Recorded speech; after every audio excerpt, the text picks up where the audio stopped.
En 1973, Henry Kissinger a pris l'avion pour Riyad avec une proposition que l'Arabie Saoudite ne pouvait pas refuser. Ce n'était pas une menace militaire. C'était une offre commerciale.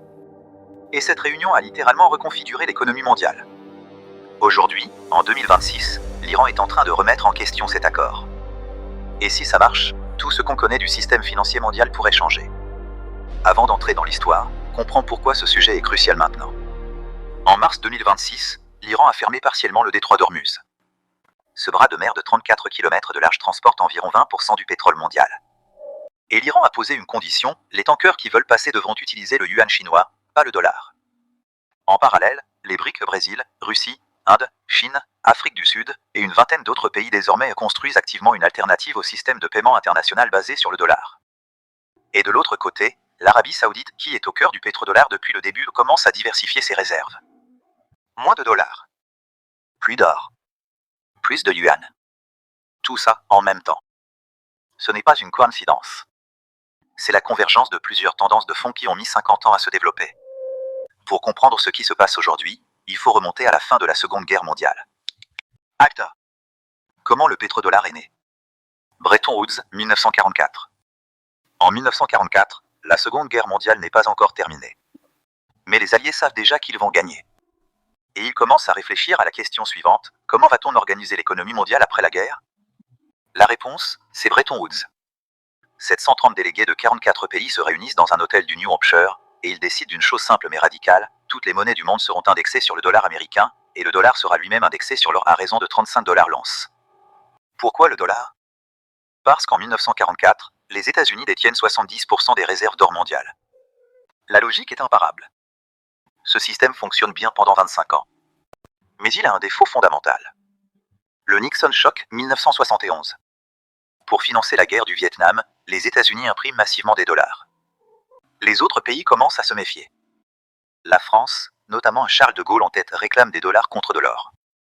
Et là, les États-Unis réalisent qu'ils n'ont plus assez d'or pour honorer leurs engagements.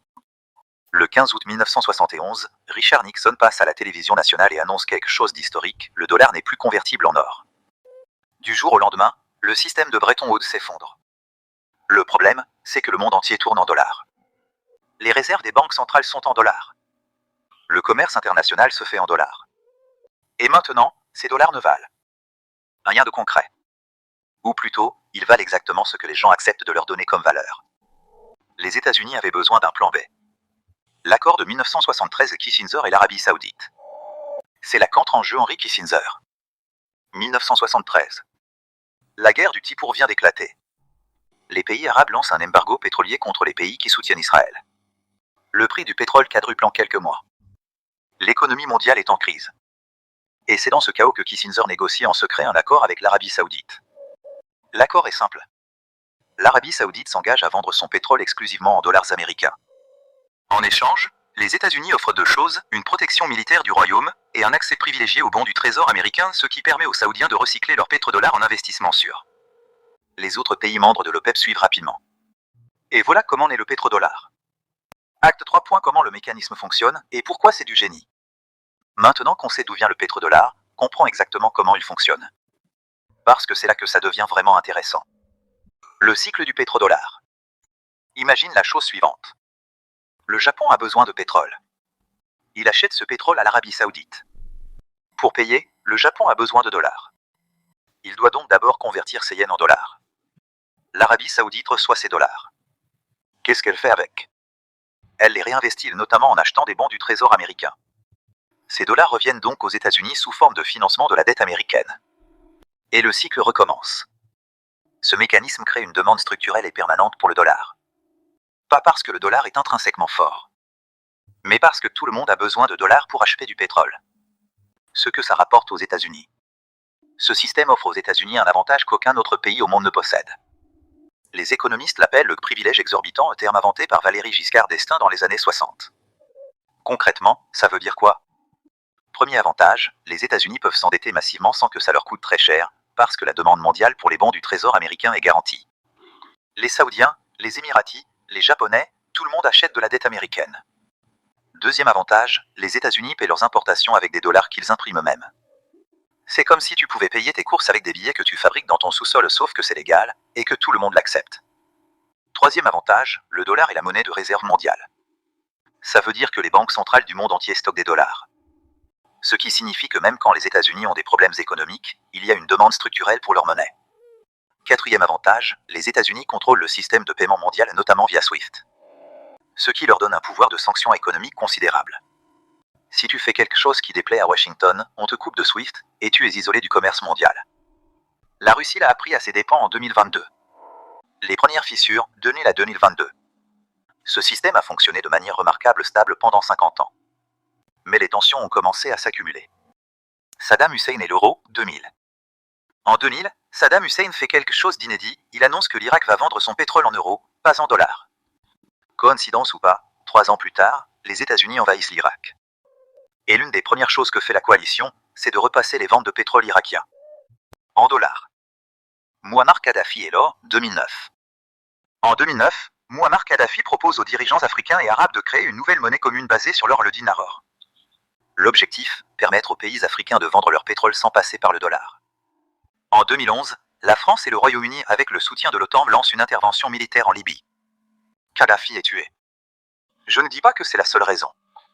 La réalité géopolitique est toujours complexe. Mais les documents diplomatiques américains déclassifiés depuis ont confirmé que la menace sur le dollar était bien une préoccupation centrale à Washington. La Russie et la dédollarisation, 2014 à 2022. Après l'annexion de la Crimée en 2014, la Russie commence à réduire ses réserves en dollars et à augmenter ses réserves en or.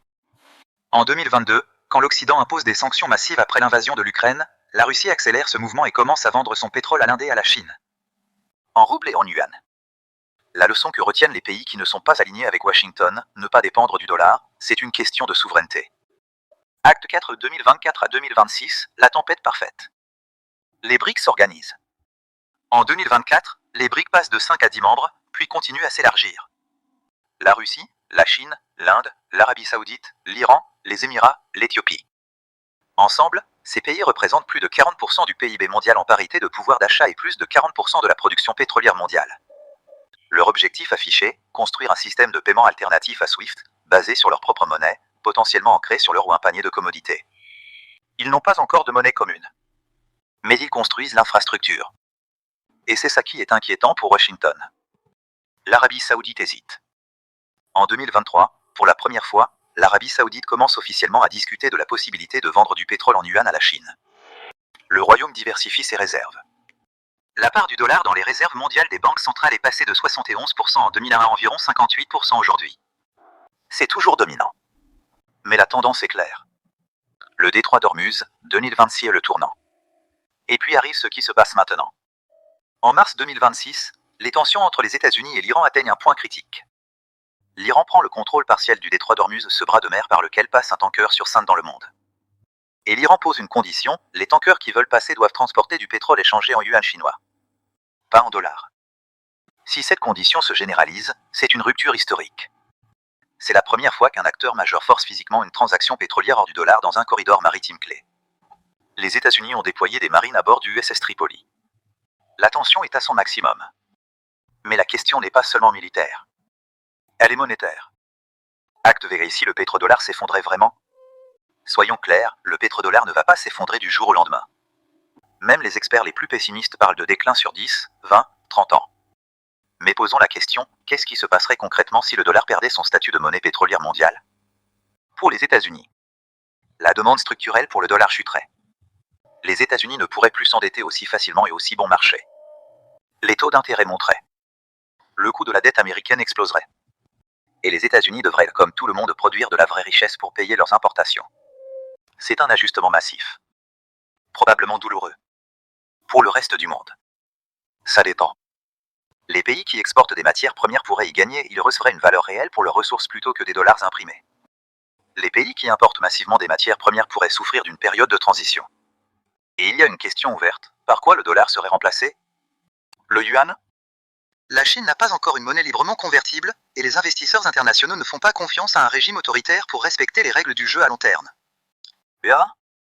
Possible, mais le monde a abandonné les talons or pour de bonnes raisons, c'est rigide, c'est déflationniste. La réalité, c'est qu'on pourrait aller vers un monde multipolaire avec plusieurs monnaies de réserve régionales. Moins de domination américaine.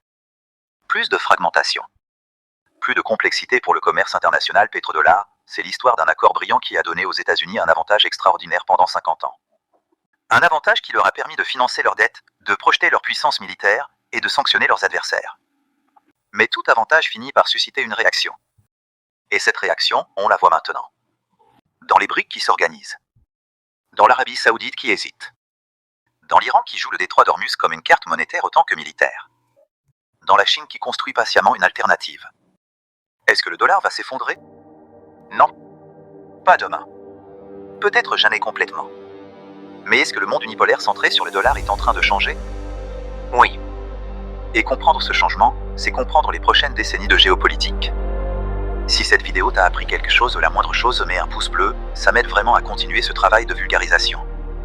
Et si tu veux qu'on creuse un sujet en particulier à la montée du yuan, le rôle de l'or dans le nouveau système, ou comment les BRICS construisent leur alternative, dis-le moi en commentaire, je lis tout. À très vite.